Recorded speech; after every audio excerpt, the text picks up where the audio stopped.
Welcome to the Awakened Anesthetist podcast, the first podcast to highlight the CAA experience. I'm your host, Mary Jean, and I've been a certified anesthesiologist assistant for close to 2 decades. Throughout my journey and struggles, I've searched for guidance that includes my unique perspective as a CAA. At one of my lowest points, I decided to turn my passion for storytelling and my belief that the CAA profession is uniquely able to create a life by design into a podcast. If you are a practicing CAA, current AA student, or someone who hopes to be one, I encourage you to stick around and experience the power of being in a community filled with voices who sound like yours, sharing experiences you never believed possible. I know you will find yourself here at the Awakened Anesthetist podcast. Welcome in. Hello, Awakened Anesthetist community. This is your host, Mary Jean, and fellow certified anesthesiologist assistant. I am coming in from my summer break. I am still on a break from the podcast over the summer, where I had a whole bunch of plans to sort of figure myself out and figure out what my next steps were. I have a big professional change coming at the end of August. I am quitting my part-time job, my 2-day-a-week beautiful dream job, and I'm doing so in pursuit of a new dream, which is to basically work locums. I'm actually not locums, I'm PRN, which is another story, but a good story. And I'm going to be working about 4 to 6 times a month, 10-hour shifts. And the rest of the time I am going to be doing something else. And I'm sort of figuring out what that something else is. I have a lot of interests. I have a lot of things that I could do. And of course, there's lots of logistics. I also have a husband and 3 school-aged children.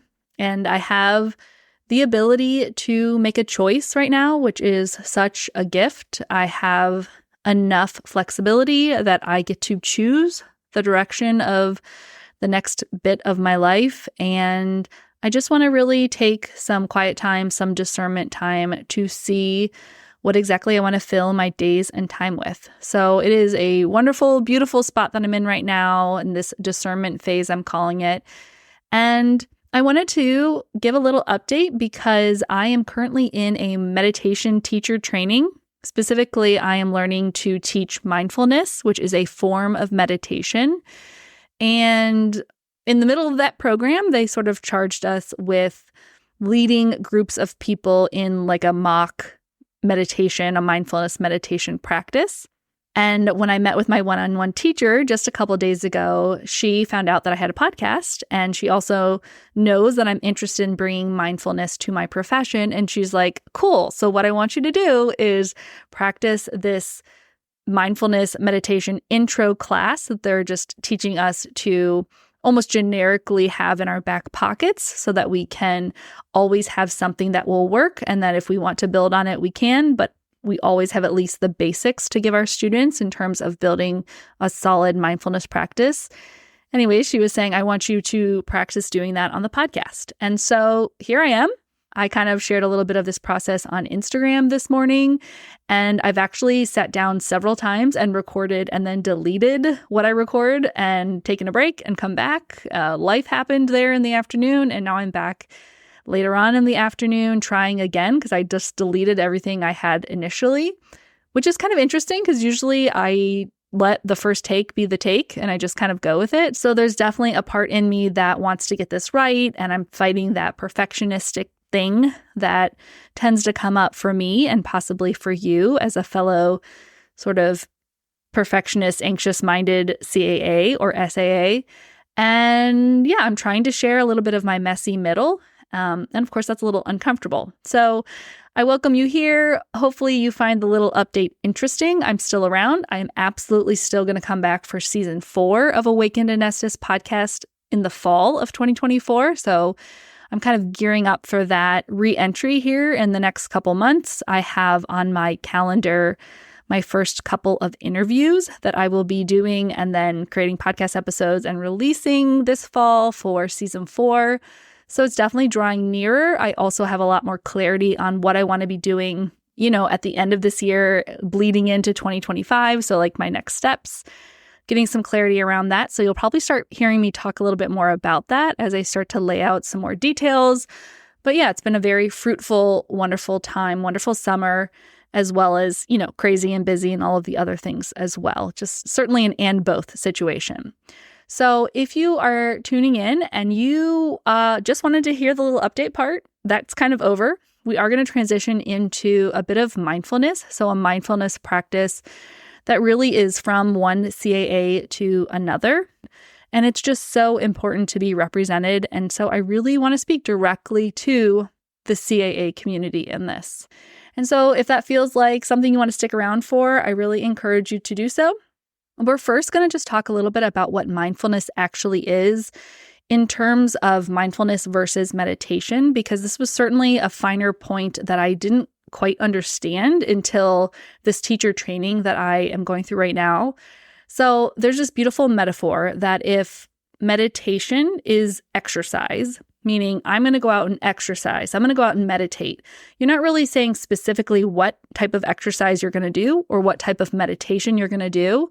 But mindfulness meditation is a very specific type of meditation. Just like saying, I'm going to go for a run or I'm going to go weightlift is a specific type of exercise.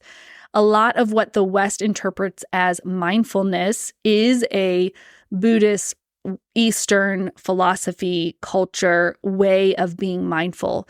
But really, mindfulness at its core is a secular, meaning you're not worshiping or subscribing to any one religion or culture or philosophy. It is just a human thing, a secular thing that can be done by anyone.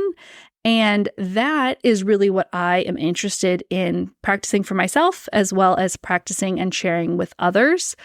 I am not a Buddhist. I don't have any specific religious affiliation that I'm a part of that I'm trying to push with the mindfulness. It's really a beautiful intersection of science and secular training and a way to experience yourself really deeply, and something that has been really meaningful and helpful in my life in a lot of different ways that I feel called to share. And so mindfulness, the practice of mindfulness meditation, is the act of drawing your attention, so your mind's attention, to the present moment.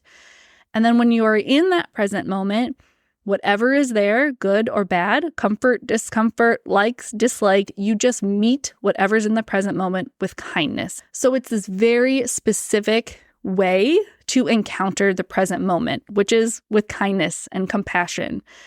And it's sort of over time changing the way that your brain goes about its day, meaning your brain over time and with mindfulness practice becomes more attuned to the present moment.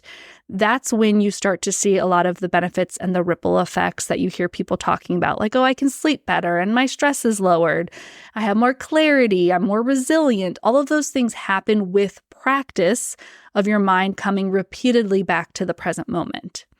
And when you are in that present moment, you have an overall feeling of kindness for whatever is there.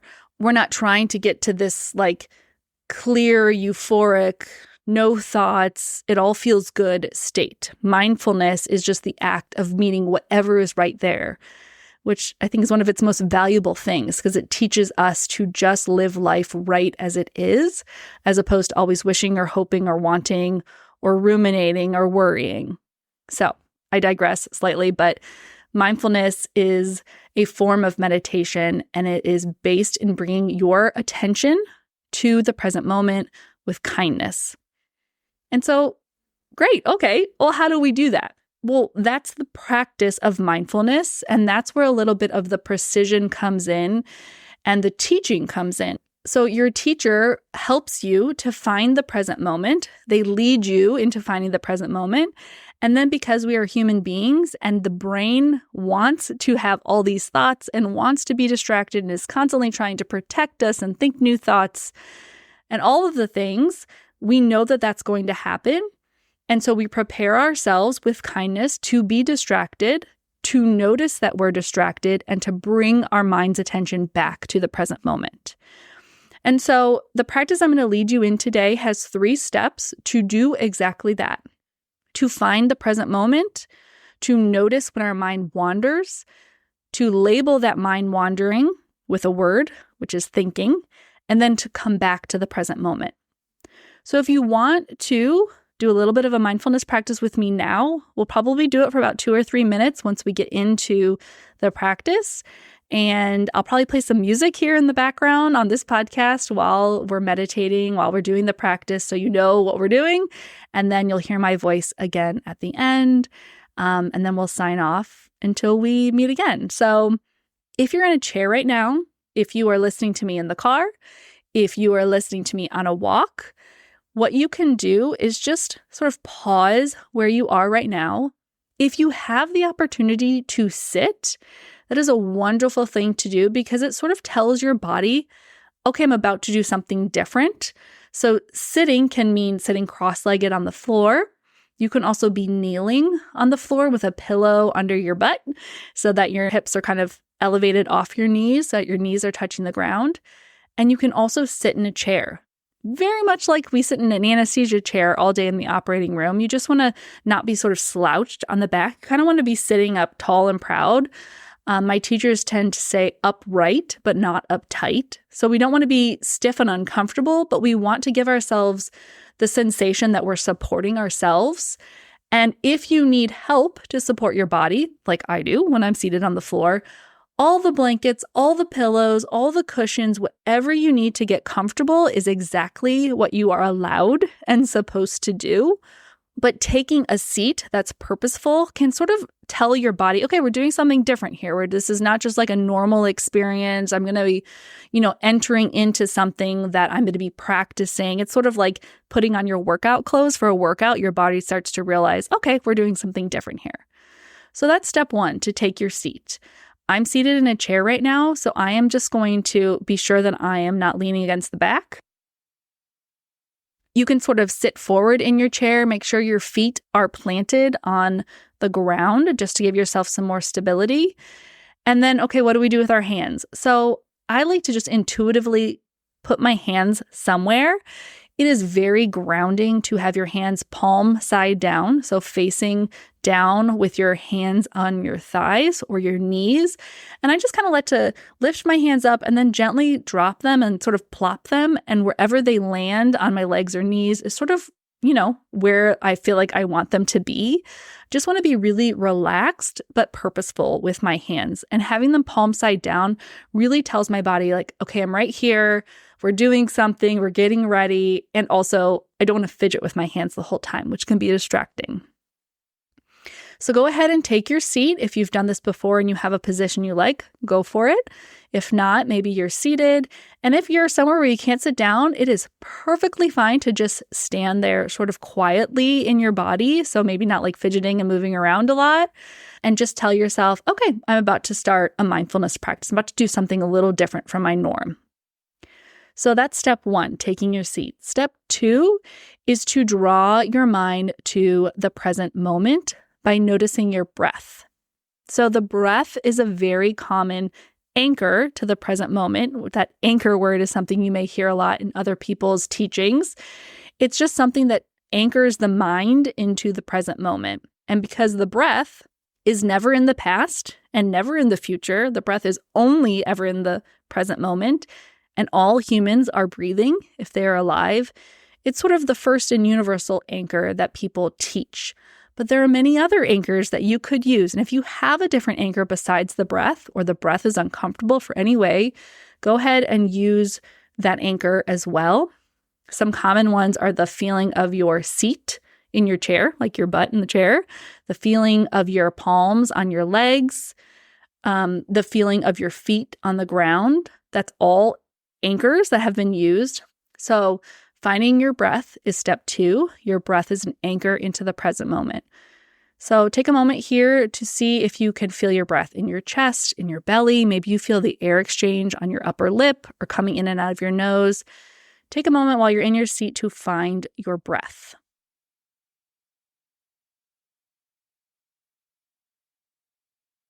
Once you've found your breath, you're just going to want to continually come back to the sensation of the breath, which is the present moment. And what will happen during your practice is your mind's going to wander. You're going to start thinking about things, who knows what, things that are about to happen, things that already happened. I plan a lot. My brain goes to planning a whole bunch, or ruminating or worrying. And so whenever you notice that your brain has done that your brain is focused on something other than the breath, that means you've lost the present moment. You're going to notice that and bring your attention back to your breath or to your anchor, whatever you're using. And you're also going to do this with a sense of kindness. So you're not berating and belittling yourself for forgetting that you're paying attention to your breath. You're not telling yourself how awful and dumb you are because you can't do this simple thing. You're just saying, oop, there I am. I'm thinking, and I'm going to come back to the breath. It is very helpful also to label the noticing thinking. So I'm sitting here, I'm watching my breath, 1 breath, 2 breath. Oh, now I'm thinking about pressing the stop button when I stop recording this and making sure I do it right. Oh, okay, I've lost the present moment. I notice it, I label it thinking, and then I find my breath again. And I'm going to do this over and over and over during this 2 or 3 minute practice because that's normal and that's what our brains do. And every time you notice that your mind has wandered, you are strengthening your brain's capacity to be in the present moment. So it's actually an opportunity. It's a really good thing. It's an opportunity to get stronger at this practice. So let's do the practice together. I'm going to start playing some music at the beginning, and then I'll fade the music out at the end, just a couple minutes, and then we'll be back together. Okay, here we go.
So as the music fades away, I just want to welcome you back to this podcast with me. Thank you for practicing. I hope that my teacher hears this and is proud, and hopefully I did the teacher training justice. And I hope you also enjoyed learning a little bit more about what mindfulness is, maybe feeling more connected to how the practice actually works and what someone means when they say they're doing a mindfulness practice. There's so much more to talk about, benefits and triggers and things that help mindfulness practices and things that can hurt it and ways to expand the practice. So many beautiful things that I can't wait to explore with this community. But for now, we're just starting with this very basic practice. And so you don't need anything else more than that to do a mindfulness practice to get all the benefits. You just need time and practice. So again, thank you so much for being here. I will be back in the fall with the beginning of season 4. I can't wait to bring you all new episodes and to begin telling you what I've been figuring out and the direction I hope to go for 2025. All right. Thanks all. Bye.